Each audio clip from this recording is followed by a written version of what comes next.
अस्सलाम वालेकुम दोस्तों, कैसे हैं आप सब। उम्मीद करता हूँ सब खैरियत से होंगे। मेरे यूट्यूब चैनल पर ये सबसे पहली वीडियो है तो सोचा आपको अपना तारुफ करवा दूँ। मेरा नाम है मोहम्मद हसन।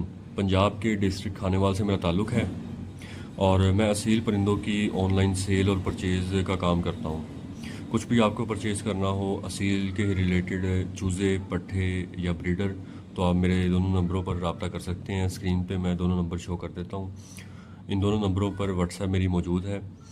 और ये कुछ चूज़े मेरे मुतासर हो रहे थे पिछले दिनों, बारिशें और हब्स वगैरह काफ़ी ज़्यादा बढ़ गया था। तो इन दिनों में एक वायरस बहुत ज़्यादा एक्टिवेट होता है, जिसे सीवियर हेड सिंड्रोम कहा जाता है।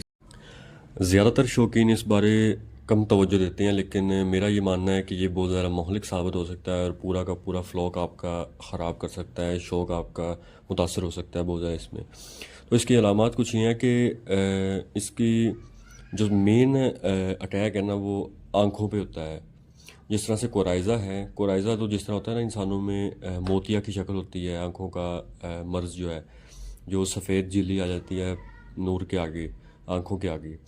तो इसी से रिलेटेड है, लेकिन ये थोड़ा सा मुख्तलिफ इस तरह से है कि ये आंखों पे डायरेक्ट अटैक नहीं करता, ये बल्कि सर की जो स्किन है उस पे अटैक करता है। किस तरह से कि स्किन खिंचाव का शिकार हो जाती है, बहुत ज़्यादा खिंची जाती है ऊपर की तरफ। तो जो पलकों के नीचे वाला हिस्सा होता है ना परिंदों का, वो ऊपर की तरफ उठना शुरू हो जाता है और आहिस्ता आहिस्ता परिंदों की दोनों आंखें ढकना शुरू हो जाती हैं अपने खुद ही, उनके अपने स्किन के मांस के ज़रिए। उनकी स्किन ही उनकी आंखों पे आना शुरू हो जाती है, क्योंकि ये वायरस स्किन को बहुत ज़्यादा कॉन्ट्रैक्ट कर देता है, सर की जानिब स्वेलिंग कर देता है सर में। तो उस स्वेलिंग की वजह से जो पलकों के नीचे वाली या आइज़ के नीचे वाली जो जगह होती है ना स्किन, वो ऊपर की तरफ उठना शुरू हो जाती है। तो इस तरह असील को नज़र आना बंद हो जाता है कुछ दिनों में, और हफ्ता 10 दिन बाद असील मुकम्मल तौर पे मुतासर खड़ा हो जाता है। आपको दाना पानी भी उसे खुद खिलाना पड़ता है और उसकी मेडिकेशन भी प्रॉपर करनी पड़ती है, वरना बहुत ज़्यादा जल्दी उसके सांस ख़त्म हो सकते हैं। इसलिए कोशिश किया करें कि कोई भी परिंदा इस तरह से मुतासर नज़र आए उसे फ़ौरन से अलहदा कर लिया जाए। और ये मेरे परिंदे कुछ मुतासर थे, तो मैंने इसका किस तरह से ट्रीटमेंट किया इन सब का, तो वो मैं आपको शेयर कर देता हूँ। सबसे पहले आपने लेना है न्यूरोबियान। मार्केट से इजीली अवेलेबल है, 50-55 रुपये का इंजेक्शन आजकल मिल रहा है, जो इसकी प्राइस है न्यू। और साथ आपने ऐड करना है डेक्सा। डेक्सा मिल जाता है 5 रुपये का, 7 रुपये का या 10 रुपये का मैक्सिमम आपको मिल जाएगा। या अगर आपने ज़रा अच्छा लेवल का लेना है तो डेकाड्रॉन आप कह के ले सकते हैं, वो 30 रुपये के करीब आएगा। इसके साथ हमने शामिल करना है पेंसिलिन 5 लाख, 5 लाख यूनिट वाला पेंसिलिन ऐड करना है आपने।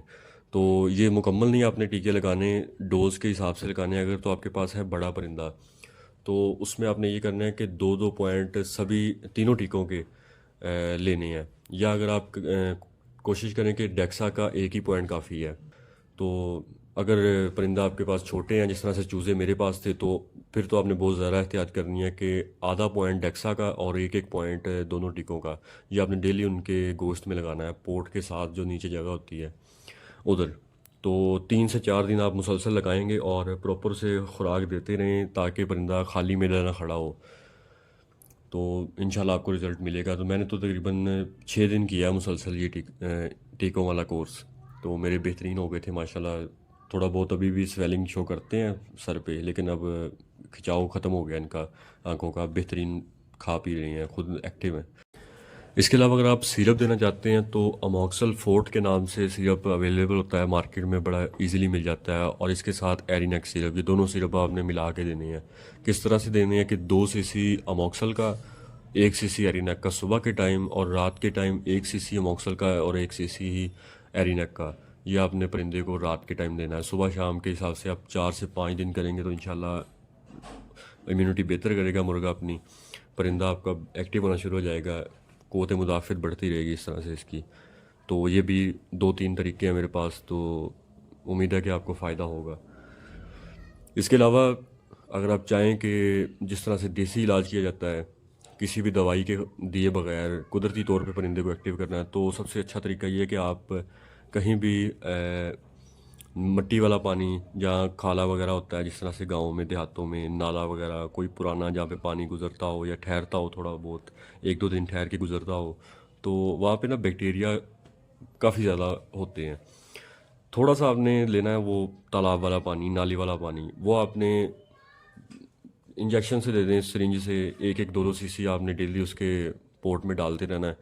तो इस तरह से होता ये है कि परिंदा जैसे वो माहौल देखता है ना अपना, उस हिसाब से उसका जिस्म एक्टिवेट होता है, इम्यूनिटी बेहतर करता है।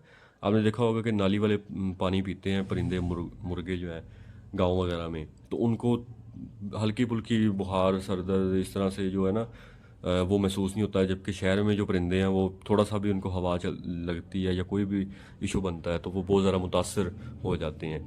यही चीज़ है, उनकी इम्यूनिटी बेहतर रहती है गांव में, वो नाली वाला पानी पीते रहते हैं, तो उनका निज़ाम जो है ना क़ुव्वत मुदाफ़ियत का, वो अलर्ट रहता है, एक्टिवेट रहता है। हल्की फुल्की बीमारी को वो नहीं मानता, वो मुतासर नहीं करता, जिस्म पे असरअंदाज नहीं होने देता।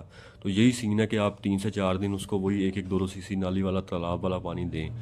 तो ये टोटका भी कारआमद है, मैंने पहले अपने परिंदों को बचाया इसी तरह से। तो लेकिन यह है कि हल्का फुल्का परिंदा मुतासर हो तब आप ये कर सकते हैं। अगर वो मुसलसल ही वो 3-4 दिन से शिकार है, खाना पीना नहीं खा रहा, बहुत ज़्यादा लागर हो चुका है, इस तरह से गदला पानी आप पिलाएंगे तो वो मुमकिन है कि वो डेड हो जाएगा 1-2 दिन में ही। ये चीज़ है। बाकी मिलते हैं इंशाल्लाह नेक्स्ट वीडियो में। अपने तजर्बे से मैंने जो हो सका बेहतर इसका हल बताया।